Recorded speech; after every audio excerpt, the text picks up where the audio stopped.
সুন্নি জনতার ব্যানারে ঢাকার সোহরাওয়ার্দী উদ্যানে যে নতুন একটি সমাবেশের ঘোষণা দেওয়া হয়েছে ফ্রি প্যালেস্টাইনের জন্য, সেই সমাবেশকে কেন্দ্র করে সারা বাংলাদেশ থেকে আওয়ামী লীগের লোকেরা ঢাকাতে জড়ো হচ্ছে। ইতিমধ্যেই বিভিন্ন সংবাদ মাধ্যম এবং গোয়েন্দা সংস্থার কাছে তথ্য এসেছে যে আওয়ামী লীগের লোকেরা এই সুন্নিদের ব্যানারে ঢাকায় প্রবেশ করছে এবং তারা এখানে বড় ধরনের সংঘাত কিংবা ঝইঝামেলা তৈরি করতে পারে এবং তাদের ভিতরে আওয়ামী লীগের লোকেরা তাদেরকে ব্যবহার করছে। আপনারা জানেন, বাংলাদেশে সাধারণত মুসলিমদের অধ্যুষিত এই বাংলাদেশ 90% মুসলমানদের বিভিন্ন মতে, বিভিন্ন ফেরকায়, বিভিন্ন আদর্শে, বিভিন্ন তরিকায় এই দেশ পরিচালিত হচ্ছে। পীর মাশায়েখরা যেমন তাদের খেদমত চালিয়ে যাচ্ছেন, ডানপন্থী ইসলামপন্থী মানুষদের মধ্যে কেউ ধর্মভিত্তিক দলের সাথে সম্পৃক্ত হয়ে কাজ করছেন, কেউ তাবলিগ স্টাইলে কাজ করছেন। আবার এই পীর মাশায়েখদের মধ্যেও বাংলাদেশের সহজ ভাষায় কেউ মনে করেন করা সুন্নি, নর্মাল সুন্নি, যদিও এই ভাষাগুলো সঠিক কোনো ভাষা নয়। এখানে যারা সত্যিকার অর্থে সুন্নি তারা সুন্নি, আর যারা সুন্নি নয়। কিন্তু সুন্নিটাকেও কেউ না কেউ আপনার কি বলে ভাগবটোরা করে নিয়ে গিয়েছেন। এক প্রকার আসল যারা রিয়েল, যাদের মাধ্যমে বাংলাদেশের এই সুন্নিয়াতের খেদমত হয়, তারা এক ধরনের কোণঠাসার মধ্যেই আছেন বলে মনে হচ্ছে বাংলাদেশের প্রেক্ষাপটে। তো এখন আওয়ামী লীগের কিছু দোসররা বিভিন্ন জায়গায় সেট হয়ে গিয়েছে বিভিন্ন সময়ে, বিশেষ করে গত 16 বছরের বিভিন্ন অ্যাক্টিভিটিসের মাধ্যমে তারা সেট হয়েছে। এবং আওয়ামী লীগের কিছু দালাল ছিল যারা একদম সরাসরি চোখের সামনে যাদেরকে দেখলেই মনে করবেন তারা দালাল, যারা নাম ব্যবহার করেছে ধর্মীয় ট্যাগ কিন্তু দালালি করেছে আওয়ামী লীগের, তারা কিন্তু এই সকল সুন্নিয়াতের ব্যানারগুলোকে ব্যবহার করে, আমি আবারও বলছি, যারা সত্যিকার খেদমত করছেন তারা ভিন্ন, কিন্তু কিছু মানুষ এবং কিছু কুচক্রী মহলদেরকে সুন্নিয়াতের ব্যানারের ভিতরে ঢুকিয়ে তারপরে তাদের মাধ্যমে আওয়ামী লীগের পারপাস সাফ করানো হয়েছে। আওয়ামী লীগ বাংলাদেশ থেকে বিতাড়িত হয়েছে, কিন্তু এই আওয়ামী লীগ তার বিতাড়িত হওয়ার পরে এখন নতুন করে বাংলাদেশে এস্টাবলিশড হওয়ার জন্য চেষ্টা চালিয়ে যাচ্ছেন।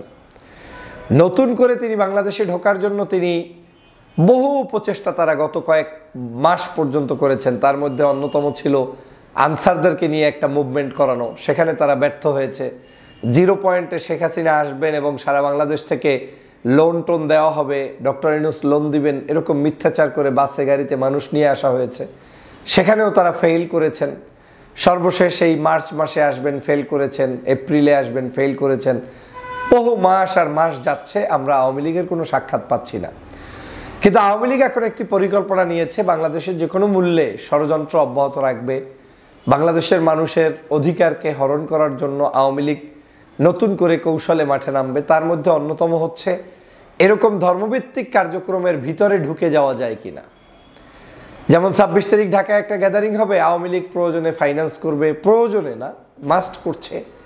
আওয়ামী লীগের লোকজন সেখানে জড়ো হওয়ার চেষ্টা করবে এবং আওয়ামী লীগের লোকজন সেখানে জড়ো হয়ে তারা এখানে গ্যাদারিংটাকে করবে এবং কিছু একেবারে দেশপ্রেমিক আল্লাহওয়ালা ভালো মানুষ যারা সত্যিকার অর্থে আওয়ামী লীগের সাথে সম্পর্কিত নয়, কিন্তু তারাও এই সুন্নি যেহেতু নাম বা একটা পীর মাশায়েখদের ব্যানার, এই সহজ সরল ব্যানার মনে করে তারাও সেখানে কিন্তু থাকবে বা থাকার জন্য হয়তো কেউ আমি জানি না এক্স্যাক্টলি কতজন কারা কিভাবে আসছেন, কিন্তু কেউ না কেউ সেখানে কিন্তু উপস্থিত থাকার সম্ভাবনা আছে বা দাওয়াত পেয়েছেন।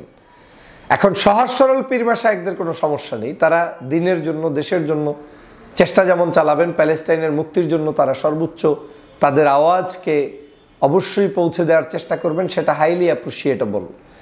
কিন্তু এটাও মাথায় রাখতে হবে যে আপনাদেরকে ব্যবহার করে কিছু দুষ্ট লোকেরা যদি আওয়ামী লীগকে এস্টাবলিশ করার চেষ্টা করে, তাহলে নামান্তরে মূলত যতই লকব লাগানোর চেষ্টা করেন আপনি ভালো করছেন, শেষ পর্যায়ে গিয়ে দোষের ভাগেরদার আপনাকেও হতে হবে।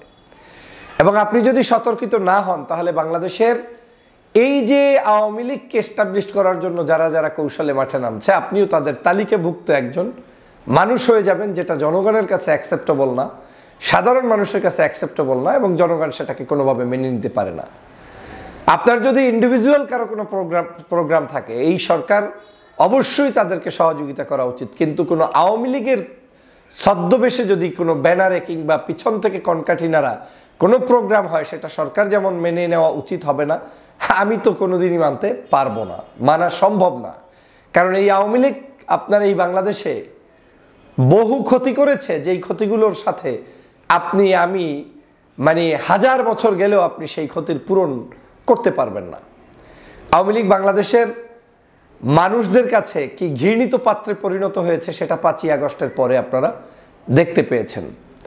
আমি খুব অবাক হই, এই যে এখন যারা নতুন করে এই নতুন প্যালেস্টাইন ইস্যুতে মাঠে নামছেন, আপনারা সতর্ক অবস্থায় যদি না থাকেন তাহলে এটা মুসলিম উম্মার জন্য যেমন ক্ষতি হবে, বাংলাদেশের জন্য ক্ষতি হবে, এবং যে উদ্দেশ্যে করছেন সেই উদ্দেশ্য ব্যাহত হবে। এখানে আবেগের কোনো বিষয় নয়, এখানে আওয়ামী লীগের অবস্থানটা আপনাদের নিশ্চিত করতে হবে। আপনারা নিশ্চয়ই জানেন যে চিহ্নিত আওয়ামী লীগ যারা ছিল, গত 16 বছর যারা আওয়ামী লীগের চূড়ান্ত দালাল ছিল, বিশেষ করে একদম নামকরা কিছু ব্যক্তি ছিলেন যাদের ওয়াজ মাহফিল তাফসির আলোচনা কিংবা ঢোল বাদ্য বিভিন্ন অঙ্গাঙ্গিকভাবে কার্যক্রম ছিল, যেই কার্যক্রম ছিল বাংলাদেশের শাপলা চত্বরের হেফাজতের বিরুদ্ধে, বাংলাদেশের ইসলামিক রাজনৈতিক দল আলেম ওলামাদেরকে যখন ফাঁসি দেওয়া হয়েছে তাদের বিরুদ্ধে, যাদের কার্যক্রম ছিল বাংলাদেশের সত্যিকার যারা ধর্মভিত্তিক কার্যক্রম করতে গিয়ে জেলে গিয়েছেন তাদের বিরুদ্ধে, তাদেরকে তো এই সরকার নাচতে দিতে পারে না। যারা সরাসরি আওয়ামী লীগের দালালি করছেন, আপনি যেই হন না কেন, আপনি ইমাম সাহেব হইলেও আপনি আওয়ামী লীগ, তো আপনাকে কোনোভাবে এই দেশের মানুষ গ্রহণ করতে পারবে না। কারণ আওয়ামী লীগ মানে দেশটা থেকে বের হয়ে গিয়েছে এবং একটা অপবিত্র নামের সাথে তারা বের হয়ে গিয়েছে। অতএব সুন্নি নাম লাগিয়ে সুন্নিয়তকে ব্যবহার করে যদি কোনো আওয়ামী দোসর এখানে আসার চেষ্টা করে, আমি মনে করি সেটা জনগণকে যেমন সে ব্যাপারে সজাগ দৃষ্টি রাখা জরুরি, পাশাপাশি সরকারকেও সেখানে সজাগ দৃষ্টি রাখতে হবে। আমি গোয়েন্দাদের একটা রিপোর্ট পড়েছি, সে কারণেই আজকের কথা বলতে আসলাম। পত্রিকায় বড় আকারে রিপোর্ট এসেছে, বাংলাদেশের সকল গোয়েন্দা সংস্থার কাছে এই তথ্য এসেছে যে আওয়ামী লীগের লোকেরা এই মুভমেন্টের ব্যাপারে ফাইন্যান্স করছে, আওয়ামী লীগের লোকেরা এখানে জড়ো হচ্ছে, আওয়ামী লীগের লোকেরা এই সুন্নিয়তের নাম ব্যবহার করে 26 তারিখ এই সোহরাওয়ার্দী উদ্যানের কার্যক্রম সফল করার চেষ্টা করছে, এবং তার সাথে কিছু দেশি বিদেশি সংস্থাও কাজ করতে পারে এবং তারা সেটা করছে। পাশাপাশি নিরীহ কিছু মানুষ যারা আসলেই ধর্মের কল্যাণে কর্মের কল্যাণে কাজ করতে চায় তারাও জড়িয়ে হয়তো যাচ্ছে, কিন্তু তারা সরাসরি আসবে কিনা, উপস্থিত হবে কিনা সেটা আমি সন্দিহান। আমার বিশ্বাস বাংলাদেশের কোনো হকপন্থী দরবারের বা ইসলামপন্থী একেবারে যারা রাজনীতি সচেতন একটু হলেও বুঝেন, তারা এই সকল আওয়ামী ষড়যন্ত্রের ফাঁদে পাড়া দিবেন বলে আমার মনে হচ্ছে না। আবার এটাও সত্য যে আপনি ষড়যন্ত্রের ঘ্রাণ পেলেই যে আপনার সব কিছু যে একেবারে টু দ্য পয়েন্টে মিলে যাবে, এটাই ষড়যন্ত্র আছে কতটুকু না আছে, এটা আপনি যতটুকু না বুঝবো তার চাইতে গোয়েন্দা সংস্থা সরকারকে বেশি সতর্ক থাকতে হবে। কারণ সরকারের কাছে প্রত্যেকটা জায়গার রিপোর্ট আছে। এখন ইতিমধ্যেই রিপোর্ট প্রকাশ হয়েছে, আওয়ামী লীগের ছাত্রলীগ, তারপরে যুবলীগ, আওয়ামী লীগ, তারা বিভিন্ন পেজে এটা প্রমোট করছেন, এখানে কমেন্টস করছেন, এখানে লোক আনার জন্য বলছেন, ফাইন্যান্স করছেন। এই বিষয়গুলো সত্য এবং এই সত্যতার উপর ভিত্তি করেই আমার মনে হচ্ছে হকপন্থী যারা আছেন তাদেরকে ভাবার সময় এসেছে, ভাবতে হবে। এবং হকপন্থী বলতে যারা বাংলাদেশের, আমি যাদেরকে মিন করাতে চাই, তারা বুঝে ফেলেছেন হক কারা এবং বাতিল কারা। অতএব এই হকপন্থী সকল আলেম ওলামাকে এই দেশের স্বার্থে, জাতির স্বার্থে, জাতীয় ইস্যুতে আরও সাবধানতা অবলম্বন করে আওয়ামী ট্যাগ ব্যবহার করতে না হয় সে ব্যাপারে সতর্কতার আহ্বান জানাই। এবং আওয়ামী লীগের ষড়যন্ত্র এই সোহরাওয়ার্দী উদ্যানকে কেন্দ্র করে যদি কেউ করেন সে ব্যাপারেও আপনাদেরকে সতর্ক থাকার আহ্বান জানাই। ভালো থাকবেন, সুস্থ থাকবেন, আল্লাহ হাফেজ।